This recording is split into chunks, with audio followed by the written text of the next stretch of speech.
tell me about the idea. I know that I heard that Pasquale, you had a dream, and Yes, it came from a dream, but I'm not sure is that true or yeah. that is true. It all came from a dream. And also at the time of the dream, I was experiencing many of the things that actually happened in the film. I actually had shingles. I was really stressed out. I was having quite a bit of an existential crisis, specifically around my career, and my partnership with RJ Sanchez in the directing duo Cliqua. We were starting to have a bit of issues with our career because I was expecting a child, and there were projects that we were working on together, in the more in the kind of more of the commercial space, where we would have clients approach us for big opportunities, and then when I would have to say I can't do this, I have to bow out, I'm having a child, some of those opportunities would disappear. And there was a bit of frustration around that because I particularly felt guilty about this period of time in my life because Raul wasn't having a child at that time, and it was starting to affect us and how we could continue working, because I was planning on taking time off. So all of this culminated into quite a vivid, hilarious, but also a bit nightmarish dream that I had, in which I casted a doppelganger from Craigslist to take over my career. And that's exactly what happened. I called Ben the next day, after talking to Christine, who encouraged me to make this film, and hit up Ben, and we got it going. So Ben, what brought you back? I know you were not in LA at the time, but you came right away and you believed in the whole project, right? Yeah, it was really fun. I mean, I think Pasquale and I wanted to make a film since more than 10 years ago. We were roommates in downtown LA and we were brainstorming ideas, and we never had like it just never felt attainable to make a film, but we were working together in branded space, and we made like a Yelp branded content commercial thing together, and yeah, we just like we wanted to make a movie, but we didn't have it. And so when Pasquale hit me up, it was kind of like, you know, it was kind of amazing because he's gonna disappear. He's gonna become a father. And we didn't know what that he's the first in our friend group to become a father. And so to us that felt like, okay, so like in 6 months we'll just never see Pasquale again. And this is like our last time to hang out and make a project together. And so more than 10 years ago in the house, there's Teddy, who's the producer of Serious People. There's Waju, who's the sound man who made the song in the film, and we're all hanging out. And then finally we have this pressure cooker of 6 months where we can make a movie. And so it was kind of cool to have those constraints and then go into it thinking like, okay, like how can we frame real life? And I think Pasquale is a really talented writer, a genius when you sleep, a genius when you're awake too, Yeah. and also But well good spoken. actor, good actor. Yeah, I mean, Thank you. Well, Thank I think Pasquale is a great talker, a great communicator, great on camera, but also like even in real life, I think Pasquale has the confidence as a person that's just really magnetic, and I think Christine has that ability too, and so does Raul. So to put the three of you starring in this film, it's like I don't know. In my eyes, I was like, yeah, this is gonna be fucking great. Like, let's make this movie. so Pasquale, how easy or how difficult was it for you to make public, if you want, through through the film, your fears, your vulnerabilities, and all that? It's not very. It's kind of unusual, which is great. That's why I was very surprised by the whole story. It was cool. Thank you. Thank you. I think for me as an artist, like if vulnerability is really important, I think especially from kind of like my upbringing and where I come from, it's not always something that's necessarily championed, culturally.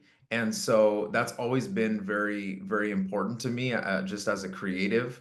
Also, this is my first feature. This is, Ben's a bit more of a veteran in this space. He's done The Last Year of Darkness, which is an incredible, super successful, verite documentary film. He also did Don't Be a Dick About It with Oscilloscope. And so, he was a bit more seasoned in the industry. But for me, this was my first foray into that space in long form narrative.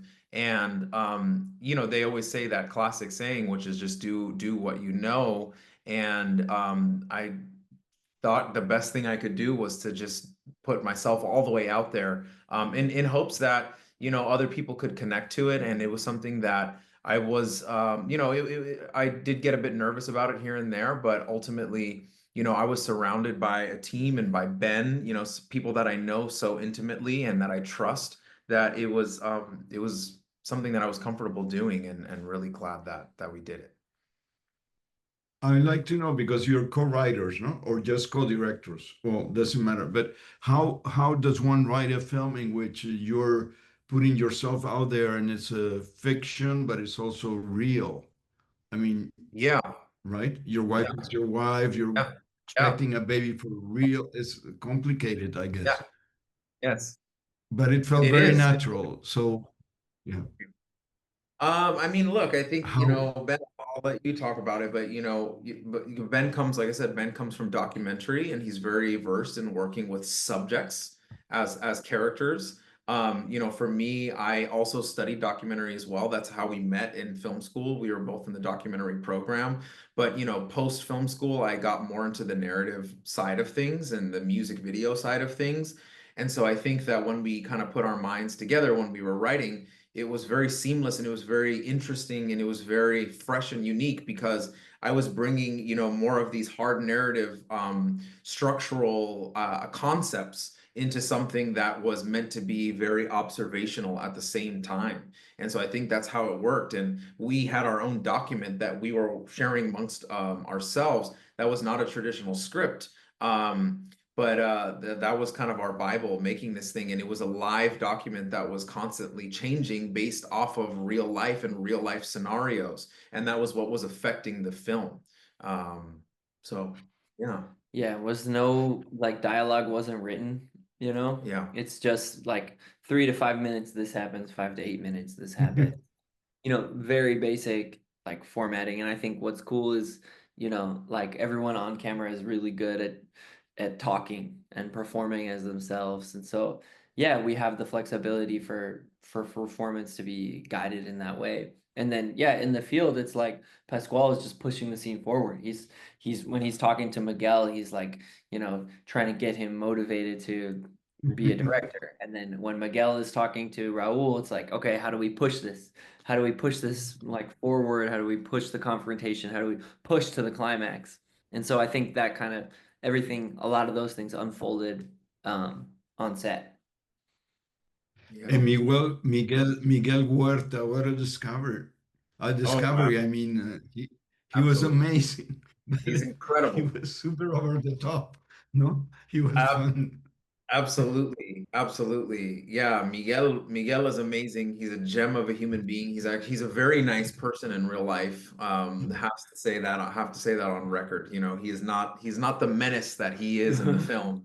But what I would say about him is he's one of the greatest method actors I think that we've ever come across. And I think a lot of that comes from his just the fact that he's very young in his career, and didn't have as much kind of like long form narrative experience. And this is his first feature as well. And so, because of that, he was truly fully method all the time. And that was always the goal, because we said, okay, if we're not going to, if don't worry about these lines, don't worry about this, just make sure that you are this character and you just do not break that character no matter what. And he was exceptional. There's only one moment in the entire production where he struggled to keep in character. But other than that, he was just phenomenal all the way through. It was I amazing. I thought he was amazing, and you gave him a great opportunity.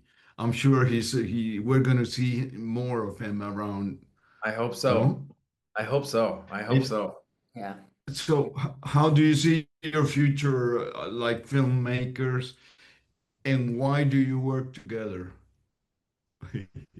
It's a good question. I mean, look, I think, you know, first and foremost, it goes back to this film. Like we're very good long-term friends. I think we have a lot of similar sensibilities, but we also have different sensibilities. And I think when those come together, that's what created this creative child of serious people that is something that's kind of hard to put a finger on. You know, it feels like you said, it feels like in one hand you're watching a documentary, in another hand you're watching a satire comedy, and you're constantly oscillating between the two and you're trying to figure it out. And some scenes really convince you that it's all 100% real, and other scenes are clearly, you know, scripted and you know, fictionalized. And so it was very fun and it was very exciting for us to work in that capacity. And I think moving forward, I think we definitely cracked something together that is definitely going to affect both of us moving forward in our careers. You know, it was just so fun and so rewarding to do, and want to continue doing work in that space that's blurring the line and smashing the binaries between fiction and reality. I would say, but that I think that your daughter is responsible for the film in a way because you were put it by the universe in that situation, no? Yes. So how old is she? And She yeah, she I just guess got she just got she home. I might heard watch. her. Yeah, I heard her in the other room. She's 1.5 now. Yeah, which is amazing. And you know, I'm on the other side of it, and so I am a parent, and that's absolutely affecting.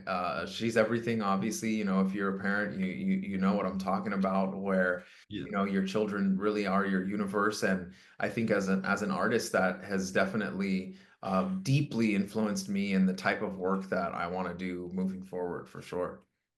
Yeah. And Christine, at the Yes. beginning, I thought that I didn't know you were for real, but it was great. Then you find out all of that. And how is working with her and you, Ben, you directing, I mean, you were co-directing Christine as well, right? Yeah, well, I mean, Christine is a really talented director herself. And so a lot of times we would tell her what we're trying to do, and she would have her own approach to the entire scene. And it's kind of cool to do that because I think Christine brings a lot. I think some of the things that she said was so unexpected, like even on the yeah, like the shirt we have for the film is we quoted her where it says like, I wish I was your phone so you would touch me all day. Yeah. Like, it's just genius. Like, how did she think to say that, you Yeah. know? Like, Yeah. there's so many things that she says that that she brought into the film. And yeah, so I mean, but she's also a long-term friend, and so it's cool to work with her and everybody. Very strong presence, I would say, Oh, yes, absolutely. right? In real I life guess as in daily life too, I guess. absolutely. Absolutely. Absolutely. Yes. Yes. Much of that came forward, I would say.